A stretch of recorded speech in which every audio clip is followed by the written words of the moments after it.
Hi అండి, shakes food and బ్లాగ్కి స్వాగతం. ఇక్కడ నేను ఫలాఫీల్లోకి హుమస్ చేయబోతున్నాను.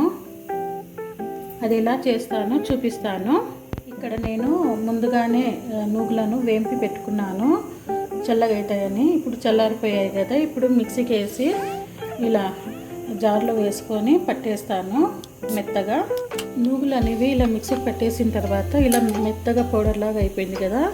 ఇందులో ఇప్పుడు నేను కొద్దిగా ఆలివ్ ఆయిల్ని పోసి మళ్ళీ మిక్సీకి పట్టేస్తాను. దీంట్లో ఏ ఆయిల్ వేయకూడదు, ఆలివ్ ఆయిలే వేసుకోవాలి. ఇప్పుడు మళ్ళీ ఒకసారి మిక్సీకి పట్టేస్తాను. ఇప్పుడు ఇలా పట్టేసుకున్న దాన్ని ఒక బౌల్లో తీసేస్తాను. చూడండి, ఇలా జోరుగా అయిపోయింది. ఇక్కడ ముందుగానే నేను చనాను కుక్కర్లో వేసి బాగా మెత్తగా ఉడికించుకొని నీళ్ళనంతా వడగట్టి పెట్టుకున్నాను. చూడండి, ఇలా మెత్తగా ఉడికించుకున్నాను కదా.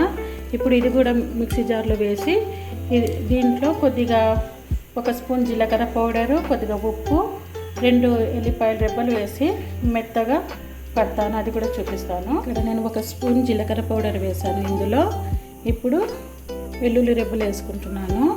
ఇప్పుడు కొద్దిగా ఉప్పు వేస్తాను. 1 స్పూన్ ఉప్పు వేసుకుంటున్నాను. ఇప్పుడు ఇందులోనే మనము నూగులను ఇలా ఆయిల్ వేసి పట్టేసాం కదా, అది కూడా ఇందులోనే వేసి పట్టేసుకోవాలి.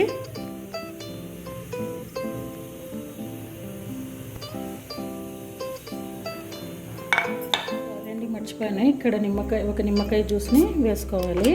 ఇందులోనే కొద్దిగా చల్లని నీళ్ళను అంటే ఐస్ వాటర్ని పోసుకొని ఇప్పుడు మిక్సీకి పట్టేసుకోవాలి. ఎక్కువ నీళ్ళు వేయరాదు, కొద్దిగా పోసుకోవాలండి.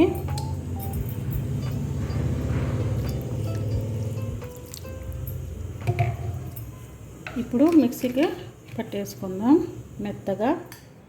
చూడండి, ఇలా గట్టిగా పట్టేసుకోవాలి, జోరుగా కాకూడదు. ఇది ఒక క్రీమ్ లాగా అయిపోతుంది ఇది.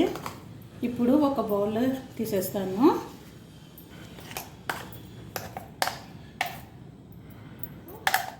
ఈ ఆలివ్ ఆయిల్లో ఇట్లా స్పూన్ని డిప్ చేసుకొని ఒక బౌల్లో తీసుకున్నాం కదా, ఇలా షేప్ అనేది కొద్దిగా బాగా చేసుకోవాలి.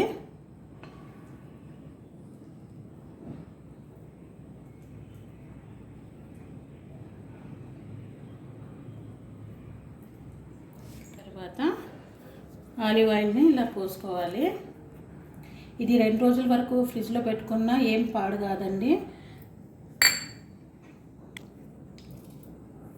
కొద్దిగా జీలకర్ర పౌడర్, కొద్దిగా కారం, అంతేనండి. మన హుమస్ రెడీ అయిపోయింది కదా. ఇది ఫలాఫిల్లోకి మంచి కాంబినేషన్ అండి. దీంతోపాటు టమాటా కెచప్ కూడా వేసుకొని తింటే చాలా టేస్ట్గా ఉంటుంది. ఈ వీడియో కింద మీకు నచ్చినట్లయితే తప్పకుండా లైక్ చేయండి, షేర్ చేయండి, సబ్స్క్రైబ్ చేయండి. Thank you for watching.